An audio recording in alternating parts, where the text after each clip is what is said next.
Elle s'appelait Henrietta Lacks, un nom et un visage qui ne vous disent rien. Et pourtant, elle a bouleversé le cours de la médecine. En 1951, cette femme noire et pauvre de 31 ans est hospitalisée pour un cancer de l'utérus dans cet hôpital de Baltimore.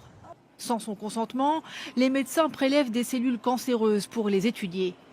À l'époque, la culture de cellules en laboratoire n'en est qu'à ses balbutiements, la recherche sur le cancer aussi.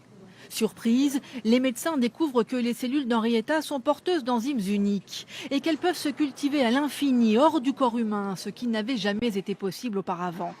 Pour la science, c'est une opportunité extraordinaire.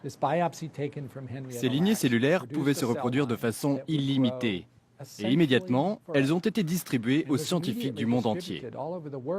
Les cellules, dites ELA pour Henrietta Lacks, sont étudiées dans le monde entier. Elles permettent d'élaborer le premier vaccin contre la polio et de sauver des millions d'enfants de cette maladie qui faisait des ravages. Dans les années 60, elles sont même envoyées dans l'espace avec les premiers satellites pour tester les tissus humains en apesanteur. Aujourd'hui encore, elles servent à la recherche sur la leucémie, le sida, le clonage. C'est impossible de mesurer l'importance de ces cellules pour la science. Chacun d'entre nous a d'une manière ou d'une autre bénéficié de la recherche sur ces cellules.